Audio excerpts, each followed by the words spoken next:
Hello.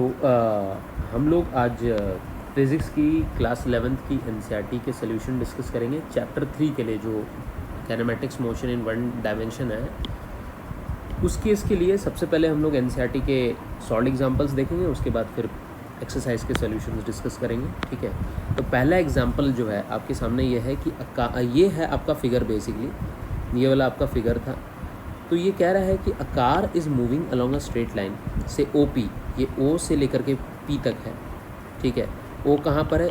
0 metre पर, और P 360 metre पर है। It moves from O to P in 18 seconds, यहाँ से यहाँ ये 18 सेकेंड में चला गया, और पी से क्यू जो है ये 6 सेकेंड में आ गया। ठीक है ना। अब ये कह रहा है कि एवरेज वेलोसिटी और एवरेज स्पीड ऑफ कार कितनी हुई। ठीक है, टोटल जर्नी के लिए, पहला ओ से पी और दूसरा पी से क्यू के लिए। ठीक है, मतलब ओ से पी और वापस ओ से पी और पी से क्यू के लिए ये सवाल है आप लोगों के लिए। ठीक है, सो अब हम लोगों को इस टाइप के क्वेश्चंस को करना है। ठीक है, पहली बात तो ध्यान रखेंगे कि ओ से पी जर्नी के लिए, सिर्फ ओ से पी के लिए ये एक स्ट्रेट लाइन मोशन था।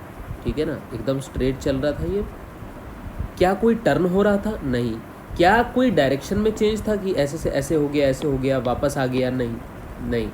तो in that case total displacement और टोटल डिस्टेंस सेम रहेगा, जो कि फाइनल पोजीशन जो P है 360 मीटर माइनस इनिशियल पोजीशन जो O है 0 मीटर, तो 360 मीटर टोटल डिस्टेंस भी हो जाएगा और 360 मीटर टोटल डिस्प्लेसमेंट भी हो जाएगा। और टाइम कितना हुआ? 18 सेकेंड्स।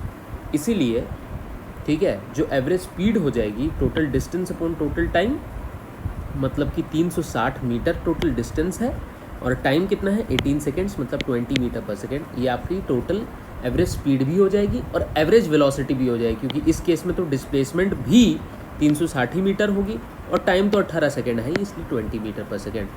ऑलराइट, अब आते हैं पार्ट नंबर 2 में, पॉइंट नंबर बी, ओ से पी और बैक टू क्यू। ओ से पी और बैक टू क्यू। अब देखिए डायरेक्शन चेंज होगी, मतलब इसने टर्न ले लिया है। ठीक है, तो डिस्प्लेसमेंट क्या हो जाएगा? Final position. अब क्यू फाइनल पोजीशन है minus initial position, O initial position है, तो डिस्प्लेसमेंट हो जाएगा final position minus initial position. Final position 240 metre पर था और इनिशियल पोजीशन जो ओ था वो 0 मीटर पर था, तो 240 मीटर तो तुम्हारा टोटल डिस्प्लेसमेंट हो गया। अच्छा, टोटल डिस्टेंस कितना हो जाएगा? Distance is the actual path length covered, तो ये हो जाएगा ओ से पी की journey total path length plus P से क्यू की जर्नी टोटल पाथ लेंथ, तो ये हो जाएगा 360 मीटर।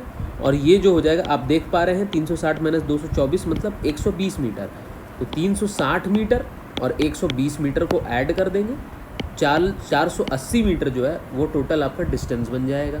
ठीक है, डिस्प्लेसमेंट 240 मीटर बता ही रखा था टोटल जर्नी के लिए। टाइम टेकन कितना हो जाएगा? टोटल टाइम टेकन देख लेते हैं, तो टाइम टेकन कितना हो गया? पहला 18 सेकेंड ओ से पी तक पहुंचने के लिए। ठीक है, 18 सेकेंड प्लस 6 सेकेंड पी से क्यू तक जाने के लिए, तो टोटल 24 सेकेंड टोटल ओ से पी और पी से क्यू की जर्नी है।